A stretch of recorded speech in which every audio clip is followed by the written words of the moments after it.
Bonjour et bienvenue dans cette vidéo que j'ai appelée Ma consolation face au malheur du monde est dans la méditation de la parole de Dieu. Et en effet, sans exagérer, je vous dirais que je passe des heures et des heures et des heures dans la lecture de la parole de Dieu parce que il y a plusieurs promesses que Dieu a faites qui sont notées dans la parole, et dont une qui est que c'est par sa parole, par ses mots, par les choses qui viennent de son cœur, que Dieu vient nous consoler de toutes les choses mauvaises ou de tous les malheurs qui nous incombent, qui nous font du mal dans ce monde. Parce que par ailleurs, même Jésus-Christ l'a dit, le monde est mauvais. Et surtout aujourd'hui, on se demande comment, quand on voit les choses, quand on voit tous les gens masqués de partout dans la rue, même les enfants masqués dans la rue, on se demande comment est-ce qu'on peut croire encore être heureux dans ce monde sans avoir pour cela, pour secours, les consolations qui viennent du cœur de Dieu par le moyen de sa parole. Se passer de Dieu pour être heureux, pour vivre le bonheur dans son homme intérieur, dans sa vie, pour moi, c'est une absurdité et c'est impossible. Pour moi, c'est tout simplement se mentir à soi-même. Comment pourrait-on trouver le bonheur ou la joie de vivre encore ou la joie d'espérer quoi que ce soit dans ce monde sans avoir placé notre amour en Dieu? Je pense que c'est quand même quelque chose là qui est une prouesse. Celui qui arrive à être heureux dans ce monde avec ce qui se passe, surtout aujourd'hui, vraiment, il va falloir qu'il m'explique comment il fait parce que là, ça me dépasse. Mais moi, je trouve mes consolations dans la parole de Dieu. Et je passe des heures et des heures. Et voyez, hier, c'était une journée de repos, une journée de sabbat. C'est-à-dire, Dieu a donné dans ses commandements aux hommes de travailler 6 jours et de se reposer le 7e jour. Et moi, j'ai profité du 7e jour, jour de sabbat, pour me faire du bien dans la parole de Dieu, qu'on appelle la Bible, dans ce livre. Et j'ai lu,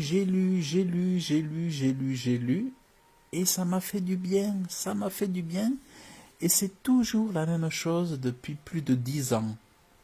Depuis plus de 10 ans que je me suis donné à Jésus-Christ, c'est quand je lis, quand j'écoute la parole de Dieu, que j'écoute des enseignements, mais surtout quand je lis la parole de Dieu, je suis bien, je suis consolé, et mon âme est relevée. Mon âme est relevée, mon âme est restaurée. C'est comme si on y avait donné de l'oxygène, c'est comme si on y avait apporté la joie, la paix.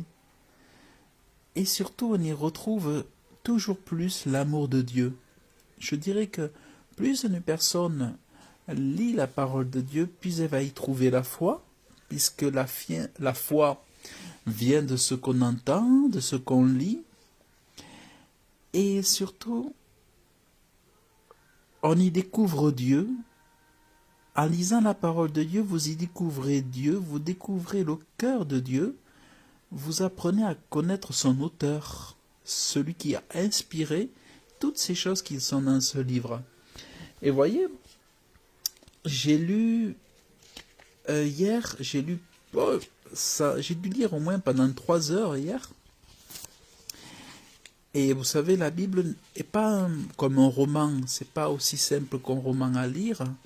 C'est pour ça que c'est important que Dieu nous donne son esprit pour pouvoir en tirer bon parti, en tirer aussi de la compréhension, parce que beaucoup de choses peuvent être difficiles à comprendre, à lire sans l'esprit de Dieu.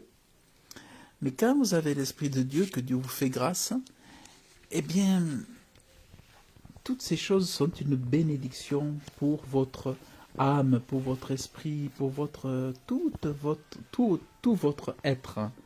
Eh bien là, hier, je me suis régalé, je me suis réjoui parce que j'ai pu lire le prophète Daniel. J'ai dévoré les prophètes. J'ai lu le prophète Daniel.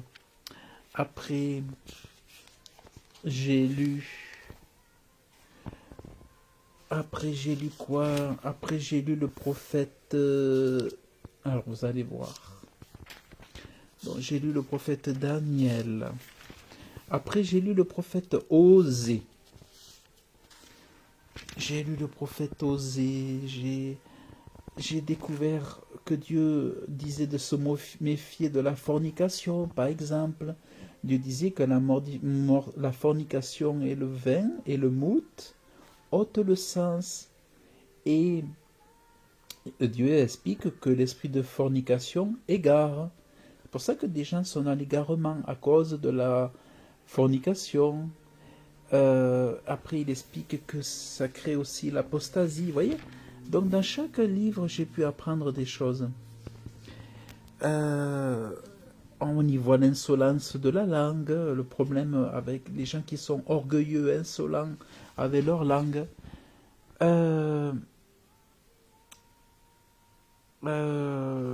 Dieu attend à ce que l'on juge les choses avec sagesse, c'est-à-dire on ne doit pas rester silencieux face au péché, on doit faire un juste jugement. Voyez, Dieu apprend plein de choses en lisant, en méditant sa parole. On en est béni, enrichi. Dieu explique qu'il n'y a pas de sauveur hors de lui. Donc, voyez, Jésus-Christ, c'est Dieu, l'Éternel, et il n'y a pas d'autre sauveur. On ne peut pas se sauver soi-même, hein, voyez. Dieu met en garde contre tous ceux qui boivent du vin, de la bière, des apéritifs, qui aiment trop ça. Ils aiment trop ça. Dieu explique, rappelle que ceux qui invoquent l'Éternel, c'est ceux-là qui seront sauvés. Voyez? En fait, donc j'ai lu Joël, j'ai lu Amos. Ouais, attention à ceux qui font boire leurs frères et leurs sœurs avec du vin, des apéritifs, à ceux qui tentent son frère ou sa sœur. En fait, il y a beaucoup de choses qu'on apprend en lisant. Plus vous lisez, plus vous trouvez la foi. Donc j'ai lu Amos. Dieu dit, attention à ceux qui maltraitent les pauvres. Attention à tous ceux qui oppriment le juste. Attention. Dieu nous parle des sabbats, toujours du sabbat. Après j'ai lu Amos, Abdias. Après j'ai lu Jonas. Jonas, il rappelle que Dieu est un Dieu qui fait grâce et qui est miséricordieux, lent à la colère, grand à bonté et qui se repent du mal dont il a menacé les hommes. Et il rappelle aussi que quand son âme défaillait en lui, il s'est souvenu de l'Éternel et sa prière est venue jusqu'au Dieu Tout-Puissant dans le temple de sa sainteté. Voilà toute la... Après j'ai lu Michée. Malheur à ceux qui méditent la vanité. Et voyez, Michée rappelle que les paroles de Dieu font du bien à celui qui marche dans la droiture. Les paroles de Dieu sont un médicament. Et il est rappelé que celui qui a l'Esprit de Dieu, il est plein de puissance par l'Esprit de l'Éternel. Donc j'ai lu Michée. Michée nous rappelle Nimrod. Tout ce qui se passe aujourd'hui avec le nouvel ordre mondial, c'est la mise en place de la nouvelle tour de Babel de Nimrod. Et Michée nous rappelle Nimrod. Il nous rappelle aussi de marcher humblement avec Dieu. Aimer la bonté, aimer Dieu. Après j'ai lu... Dieu nous explique aussi que souvent l'homme pieux disparaît du pays. Beaucoup d'églises, beaucoup de gens qui se disent chrétiens, mais des gens qui sont pieux, en vérité, vous voyez, ils sont rares. Ils sont rares, ils se cachent, ils sont discrets. Ils disparaissent, ils sont très très peu nombreux. Et il nous rappelle, Michée, que Dieu jette nos péchés quand on lui fait confiance. Il mettra sous ses pieds nos iniquités et tu jetteras leurs péchés dans les profondeurs de la mer.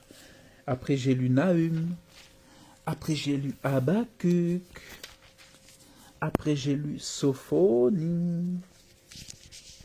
Voilà, je me suis nourri, vous voyez, j'ai lu Sophonie. Après j'ai lu Agé. Vous voyez, je me suis vraiment enrichi et puis je continue aujourd'hui. Et après, j'ai commencé Zacharie. Zacharie. Et là, aujourd'hui, je suis en train de terminer, après Zacharie, je suis en train de terminer Malachie. Et quand j'aurai terminé Malachie, alors je reprendrai ce qu'on appelle, après Malachie, je reprendrai ce qu'on appelle le Nouveau Testament. Alors je ne vais pas relire directement Matthieu, parce que Matthieu, je le lis tous les jours. Matthieu, je le lis chaque jour, chaque mois, chaque semaine. Matthieu, tous les... Par contre, quand je vais aller dans le Nouveau Testament, je vais m'en aller directement aux épîtres, parce que les épîtres, elles, c'est un peu différent. Je ne les lis pas forcément tous les jours. Et là, je vais les lire dans l'ordre chronologique pour être sûr de ne rien oublier. Mais voilà, j'aurai terminé dans une petite heure tout l'Ancien Testament. Et qu'est-ce qui va se passer? C'est que je vais reprendre à nouveau au tout début, bientôt. Et je vais repartir dans la Genèse. Parce que je lis ma Bible en boucle. Ce n'est pas un livre de lecture qu'on lit une fois. C'est un livre de méditation qui est fait de trésors et de perles qui enrichissent, qui donnent la sagesse, l'intelligence et le discernement, et qui enseignent la justice, et qui enseignent à craindre Dieu, par amour pour Dieu. C'est pour ça que la Bible n'est pas un livre qu'on lit un jour, mais c'est le livre, la parole de Dieu que je lis matin, midi et soir, afin de trouver mes consolations et les forces nécessaires à chaque jour de ma vie. Donc vraiment, eh bien, tel que je voulais partager, mais je vous invite à vous aussi à demander à Dieu de vous donner son Saint-Esprit pour comprendre ces paroles et pour que vous puissiez y trouver vous aussi vos consolations. Vraiment, je vous y encourage.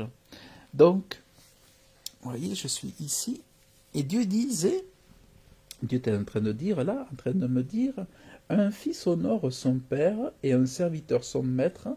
Si donc je suis père, où est mon honneur? Donc Dieu est en train de dire, tu me dois de m'honorer. Tu me dois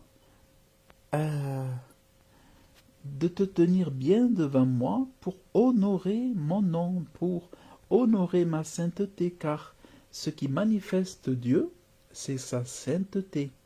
Le Dieu du ciel qui a créé le ciel et la terre, c'est un Dieu saint, c'est le Dieu de sainteté. C'est pour ça que le péché lui est en très mauvaise odeur et qu'il veut amener les hommes à se détourner du péché, à se souvenir de lui pour pratiquer l'équité, la justice, la droiture et à se tenir loin du mal. Voilà, donc c'est vraiment ce que je voulais vous partager, c'est vous aussi aller puiser vos consolations dans la parole de Dieu. Voilà, je vous dis à très bientôt, que Dieu vous bénisse abondamment dans le nom de Jésus.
je me tiendrai